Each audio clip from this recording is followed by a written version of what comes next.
O debate franco e aberto sobre os mais diversos assuntos à luz do direito. Está no ar. Reflexões, com André Ramos Tavares e Gisele Reis. Eles recebem hoje Cláudia Hessler e Alexandre Veronese, professores de Direito da Universidade de Brasília.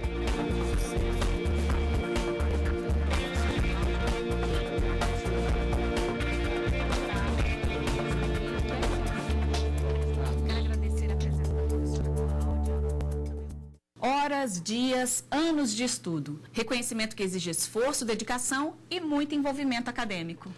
Gisele, no Reflexões de hoje, a gente conversa sobre os caminhos percorridos por mestres e doutores antes e depois da conquista desses títulos.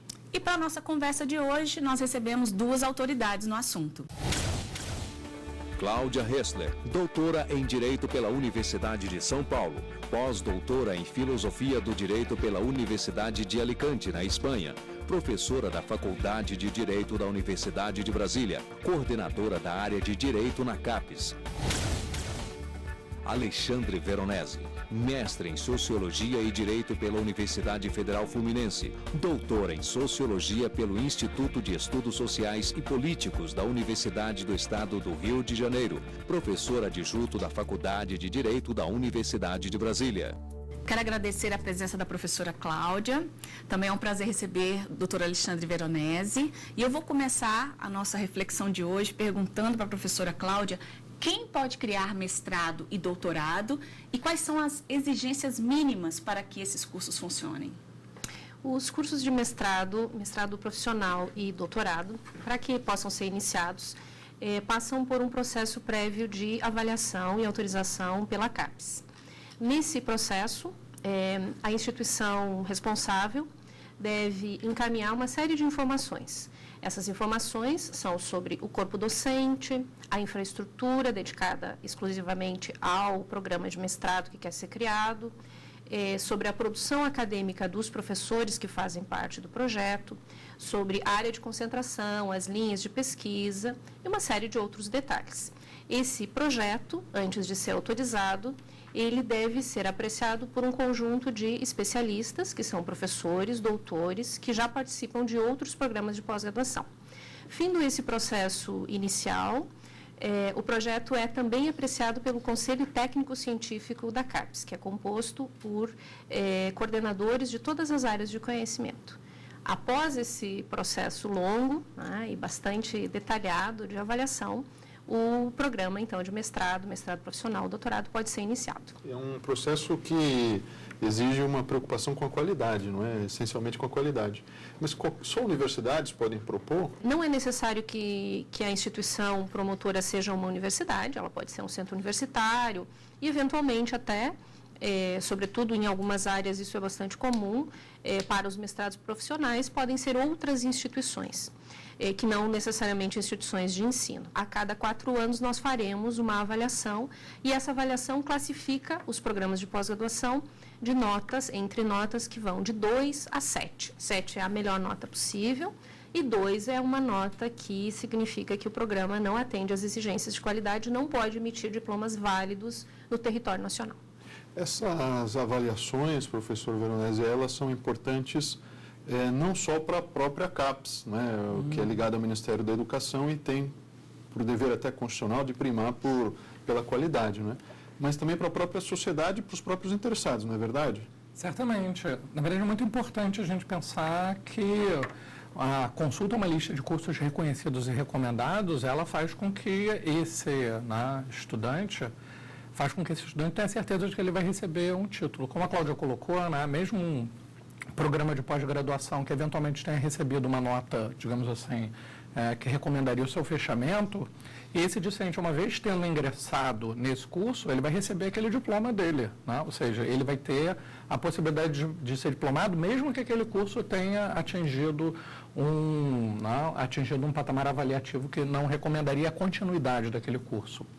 Isso, na verdade, eu acho que é interessante a gente pensar que esse processo como um todo, ele se relaciona com metas que o Brasil fixou no Plano Nacional de Educação, de titulação de doutores e de mestres, para, na verdade, qualificar não só o estudante né, quanto indivíduo, né, mas qualificar as instituições como centros de pesquisa e como instituições acadêmicas em paralelo das melhores que existem no mundo, esse é o objetivo do sistema, e também para a sociedade como um todo, né, que é, em última instância, a beneficiária, né, de um sistema de educação superior e de pesquisa de alto nível, né, de alta performance. Essa formação, que é a base da preocupação, né, da CAPES com os programas de mestrado e doutorado, ela é uma formação que vai depois habilitar o mestre e o doutor, sobretudo, a fazer o quê? Qual que é o diferencial que a gente poderia indicar hoje para os que obtêm esse título de mestre, o grau de mestre ou de doutor?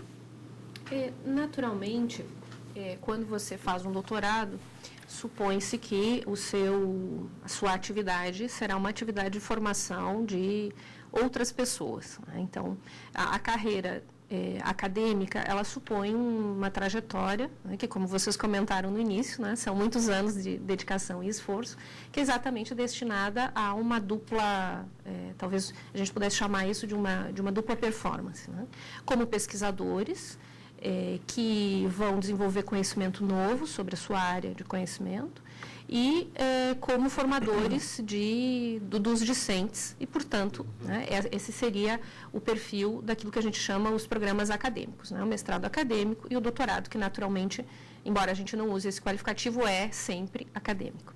Do ponto de vista do mestrado profissional, o que se espera que o discente egresso tenha como qualificação é uma capacidade maior de intervenção em alguns dos aspectos para os quais aquele programa de pós-graduação foi pensado. Então, por exemplo, para a gestão judiciária, para uma advocacia específica dentro de um determinado conjunto de problemas, para a formação de professores de ensino básico. Existem muitos mestrados profissionais, não na área do direito, mas em outras áreas, que são para a formação dos professores da rede, sobretudo da rede pública, né, de ensino fundamental. Então, a ideia do mestrado profissional é que, ao final, o egresso tenha uma qualificação voltada, digamos assim, ao seu mercado de trabalho. Enquanto que a ideia do mestrado e do doutorado, mestrado acadêmico e do doutorado, é a ideia de uma formação para a pesquisa e para a docência, sobretudo, nesse caso, docência de ensino superior. Ou seja, a formação para a formação dos demais. Exatamente, não é? Exatamente. E isso vem ao encontro das políticas, que são as políticas de controle e regulação das graduações, né, que exigem que um certo percentual de professores dos cursos de graduação sejam mestres ou doutores. Professora Cláudia, na verdade esse é um tema muito instigante, ele é relacionado diretamente com a fiscalização feita pela CAPES, não é? E certamente nós vamos ter oportunidade de discuti-lo, só que agora nós vamos para um rápido intervalo e em seguida nós retomamos o debate aqui no Reflexões. No Reflexões de hoje, o debate é sobre mestrado e doutorado no Brasil. Antes do intervalo, o programa mostrou as exigências para a criação desses cursos e como eles são fiscalizados. Professora Cláudia, levando em consideração a sua trajetória na CAPES, eu gostaria de saber como é feita, na verdade, essa fiscalização e qual a importância dela. Bem, nós temos a cada 4 anos uma avaliação que tenta compreender como aquele projeto que foi aprovado inicialmente foi executado. Então, nós examinamos como os projetos de pesquisa vêm sendo desenvolvidos, quais são os produtos publicados pelos professores e pelos alunos envolvidos nesses projetos de pesquisa. Nós verificamos se há um patamar aceitável de produção por parte dos professores e dos alunos. Isso quer dizer, se os professores publicaram regularmente livros, coletâneas, artigos em periódicos considerados relevantes para a área de direito. Nós verificamos também qual é o tempo que se demora naquele programa de pós-graduação para concluir a trajetória, ou seja, né, para se tornar mestre ou para se tornar doutor, e procuramos, de um modo geral, verificar a qualidade dessa formação. Né? Então, é claro que a gente não faz uma leitura de todos os trabalhos, mas a gente tenta verificar se esses trabalhos têm a qualificação necessária para poderem ser considerados uma boa dissertação de mestrado, uma boa tese de doutorado. Quando a gente constata problemas, isso não quer dizer que necessariamente o curso será fechado, mas quer dizer, como nós já mencionamos no bloco anterior, que nós atribuímos um conceito, uma nota menor, e fazemos uma série de recomendações àquele programa de pós-graduação. Então, a cada avaliação, que a gente está dizendo que a cada 4 anos, esses programas de pós-graduação recebem um relatório detalhado dos seus pontos fortes e dos seus pontos fracos. Espera-se, naturalmente, que se use esse relatório para corrigir, não é, Gisele, aquilo que pode, eventualmente, ser corrigido. Quando a situação é muito grave, é que nós indicamos uma nota, então, 2, que significa que, a partir do momento em que essa avaliação é concluída, com a nota 2, os diplomas dos alunos que ingressarem a partir daquele momento não serão válidos. Então, naturalmente, depois de um certo tempo, esse programa de pós-graduação tende a ser fechado ou, eventualmente, como já aconteceu na nossa área em algumas ocasiões, esse grupo de professores, essa instituição, acaba propondo uma série de modificações, uma nova proposta é analisada e aí passa por todo aquele trajeto que a gente explicou antes, para recomeçar, então, com um novo mestrado ou um novo doutorado, dependendo da situação. Agora, a partir dessa excelência narrada aqui pela professora Cláudia, né, de que há sempre uma preocupação com a excelência, né, o aluno que termina a graduação, né, ele termina o curso e obtém um título e já vislumbra dar sequência no mestrado, fazer um mestrado ou um doutorado. Isso é uma coisa que a gente deve considerar natural ou não? E caso de fato haja um interesse desse aluno em dar continuidade, como é que ele deve se guiar para encontrar o melhor mestrado para ele? Não é? Como é que funciona a lógica do sistema com relação a essa perspectiva individual de busca de cada um? Boa pergunta, André. Na verdade, acho que a gente pode pensar que a busca por uma educação pós-graduada, ela tem se tornado praticamente mandatória. Independentemente se o percurso projetado desse egresso, se ele se dirige primariamente para a área profissional ou se ele se dirige primariamente para a área acadêmica. Né?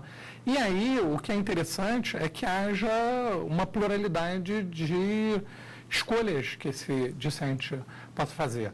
Vamos pegar, por exemplo, uma proposta de um discente, de um egresso, que queira, no futuro, fazer uma atividade que seja compartilhada de gestão e de, digamos assim, de advocacia especializada. Ele poderia fazer um curso de especialização em administração complementar, que daria para ele ferramental, para ele atuar na área de gestão, né, eventualmente para uma gerência de uma empresa, etc., ou algo congênero, né, e também, ao mesmo tempo, ou posteriormente, né, fazer um mestrado profissional, né, na área de direito, focalizado numa advocacia, como a professora Cláudia mencionou, que é algo que vem se construindo no Brasil.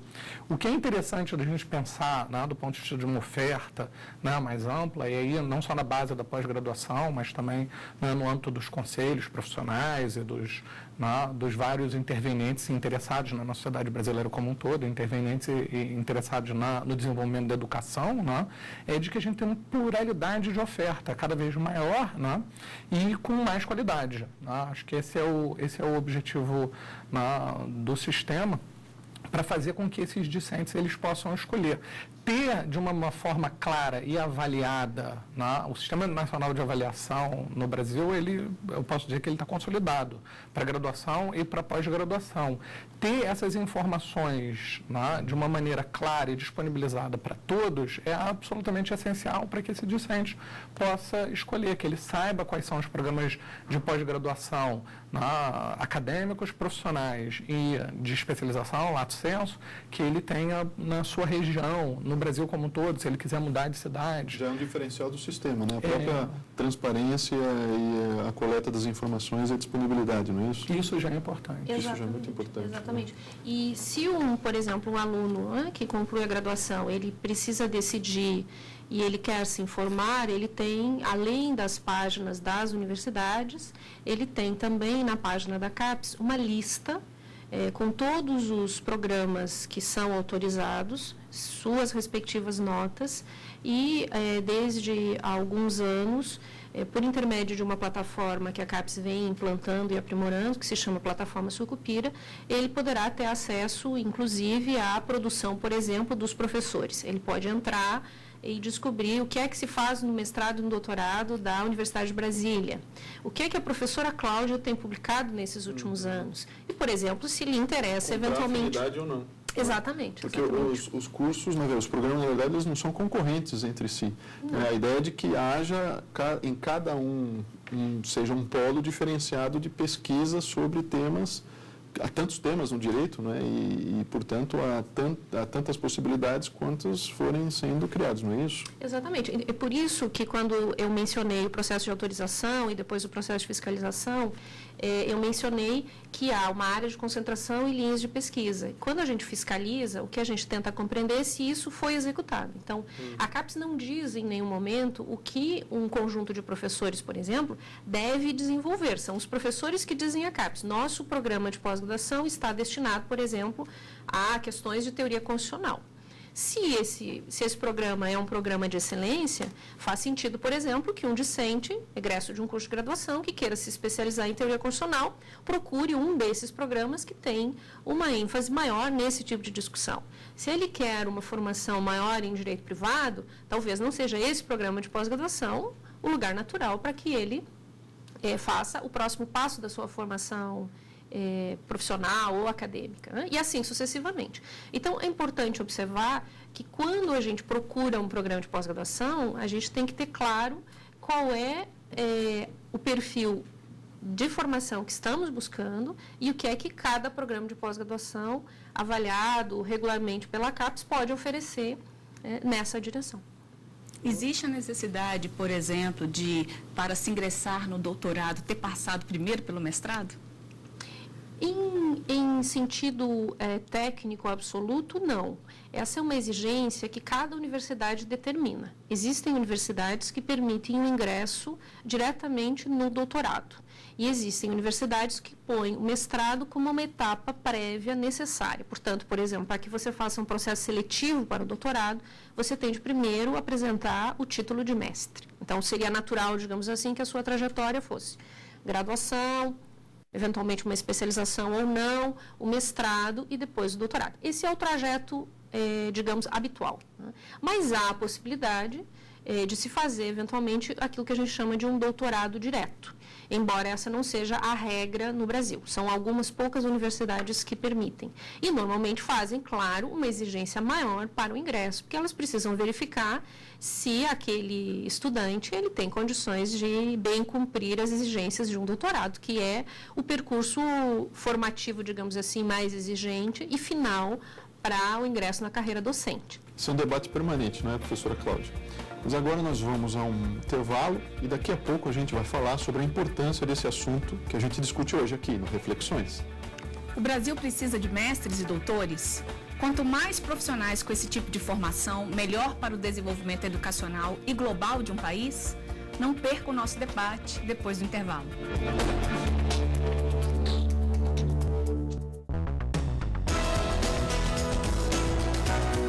Na Justiça do Trabalho na TV desta semana, vamos discutir a responsabilidade nos casos de acidente de trabalho.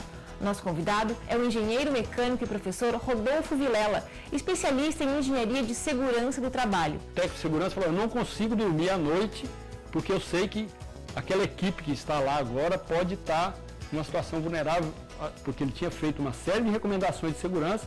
O pessoal da produção chegou lá e falou, não, esquece isso aí, toca, manda ver. Não perca!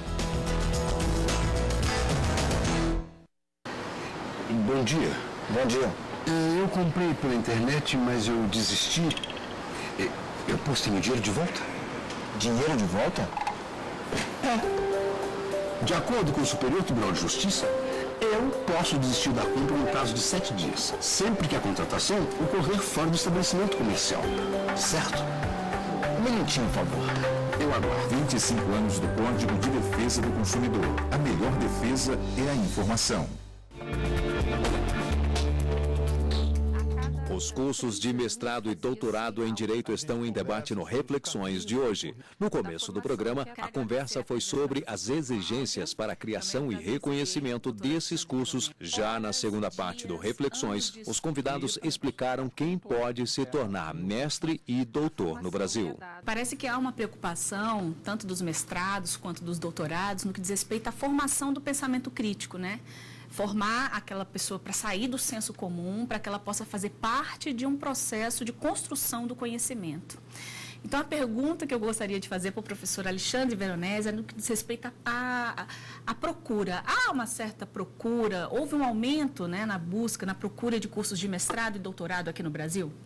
É indubitável, né? Não só na área de direito, né, como em todas as áreas, né? Mas acho que na área de direito isso é bastante sensível, a gente visualiza isso de forma bastante enfática. A gente pode até dizer que na trajetória da pós-graduação no Brasil, né, do mestrado e doutorado, que a gente tem uma trajetória razoavelmente recente na área do direito. Não era tão comum na década de 80 que as pessoas fossem fazer mestrado e doutorado, mesmo para lecionar.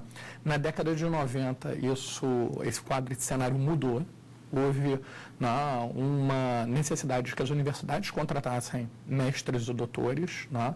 A gente pode avaliar isso, tenho certeza que a Cláudia concorda também, né? De que isso foi uma mudança positiva, né? Dentro das universidades. Quem se formou na década de 80 ou 90, como eu me formei, né? Na década de 90, a gente viu uma diferença sensível entre o que hoje um curso de Direito, né? Numa universidade mesmo, uma universidade federal, como na FRJ, onde eu me formei, como isso se dá hoje. Então, assim, de uma forma meio impressionista, né? Quer dizer, eu não estou me baseando em dados efetivos, a gente pode dizer que assim, o cenário ele melhorou. Isso me dá otimismo para pensar que, na verdade, a nossa trajetória, né, que é tardia e inconclusa de institucionalização da pós-graduação, que a gente ainda tem aí pelo menos uns 20, 30 anos de coisas boas para ver. E existe também uma certa procura, né, professor André, no que diz respeito a esses programas de mestrado e doutorado fora do país. Né? Então, existe realmente pessoas que vão se qualificar aí em outros países. E como é que seria, então, esse processo, né, para utilização desse título aqui no Brasil, né? Essa questão toda envolvendo a revalidação de títulos? Porque muitas pessoas, Gisele, na verdade buscam o título, às vezes, como uma forma de obter algum tipo de benefício na própria carreira apenas, fora da academia, e até não como uma melhoria da sua expertise, né? Às vezes isso acontece, às vezes também as pessoas são levadas a obter um título porque isso conta num concurso público, algum tipo, né? O concurso oferece algum tipo de pontuação. Então, há diversas situações que são muito díspares na busca por mestrados e doutorados. Essa é uma grande verdade. E isso parece que tem levado também pessoas, como a Gisele disse, a buscar títulos, às vezes, que são rápidos ou são obtidos de uma maneira diferenciada daquela que o sistema brasileiro exige, né? Que seja cumprida. E aí há uma busca por títulos também no exterior, muitas vezes não refletindo uma preocupação com qualidade. Às vezes sim, não é? Como é que isso tem sido encarado pela CAPES? Bem, a CAPES não regula exatamente a revalidação, né? Isso não é da sua competência. Porque todo título precisa ser revalidado se não for obtido no Brasil. Sim, exatamente. Para que você tenha as prerrogativas, tanto para a graduação quanto para mestrado, doutorado, ele precisa passar por um processo de revalidação. O que nós fazemos naqueles procedimentos que eu expliquei antes, de autorização, sobretudo quando nós examinamos um projeto de curso novo, nós verificamos se todos os professores que estão listados, que tenham eventualmente estudado no exterior, se os seus títulos foram revalidados. E é claro que a gente sabe que estudar no exterior por si só não é nem bom nem mal, né? Ou seja, a qualidade não é exatamente, ela não vem desse qualificativo, né? Se o curso foi feito no Brasil, se o curso foi feito fora. Então, o que a gente tenta compreender é onde esse curso foi feito, em que condições, ou seja, qual é a instituição, que tipo de vocação tem essa instituição e se o modelo, o formato do curso que foi realizado, ele atende a padrões de qualidade, digamos assim, internacionais. A LDB, a Lei Nacional de Diretrizes e Bases da Educação Nacional, ela tem um dispositivo no artigo 48, parágrafo 2º, se eu não me engano, que determina que esses títulos, para que eles tenham validade no Brasil, eles têm que ser revalidados. como a Cláudia colocou, né, não é a CAPES, nem tampouco o Conselho Nacional de Educação que efetivam a revalidação. Por quê? Porque quem revalida é quem tem o mesmo poder ou a mesma competência para emitir o título. Então, são as instituições, e no caso da pós-graduação, né, as instituições que têm obtido o reconhecimento da CAPES, ou seja, quem pode emitir um título de doutorado, né, e que tenha pertinência com aquela área que quer ser revalidada. Então, por exemplo, se eu tenho um título, né, eu fiz uma tese de doutorado na França em Direito Constitucional, eu tenho que procurar uma instituição brasileira que tenha, né, que ofereça esse curso, que é razoavelmente similar, porque assim, a equivalência nunca pode ser idêntica, né? A equivalência não é similaridade, identidade, ela é uma equivalência, que seja razoavelmente próximo e que haja essa revalidação. É interessante mencionar que o Conselho Nacional de Educação está rediscutindo essas regras de revalidação para tentar acelerar. Isso é um problema, porque a gente na Universidade de Brasília sofre isso, né? Porque quem faz essa avaliação dessas teses de doutorado e desses dossiês são professores que, assim, tem uma carga de trabalho limitada. O Conselho Nacional de Educação hoje quer discutir assim, de apertar esses prazos, para tornar esses prazos compulsórios, se você não atingir o prazo, que haja punições, assim.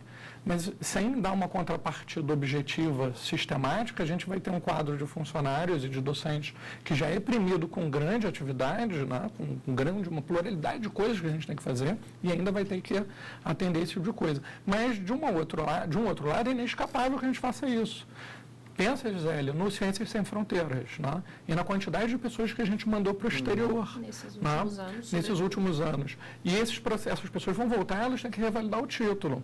Assim, a minha preocupação em relação a esse debate com o Conselho Nacional de Educação é de ser visto tão somente como, olha, as universidades têm essa obrigação e se não fizerem vão ser punidas. Assim, isso, né? E que, na verdade, dê condições para que as universidades façam isso, que era um dos problemas que eu já visualizava na política pública do Ciências Sem Fronteiras, que era, na verdade, não pensar no momento seguinte, de como a gente, na verdade, vai integrar esses colegas que estão se formando no exterior, né, dentro das instituições, como a gente vai revalidar isso dentro das instituições, né, como dar processamento administrativo.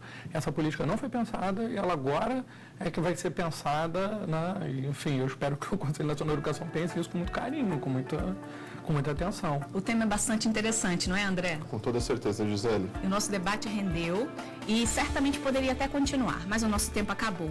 Você de casa pode rever este programa aqui mesmo na TV Justiça em horários alternativos ou no nosso site tvjustiça.jus.br. E nós agradecemos aos convidados e a vocês que acompanharam o programa Reflexões de hoje sobre os cursos de mestrado e doutorado no Brasil. Até a próxima.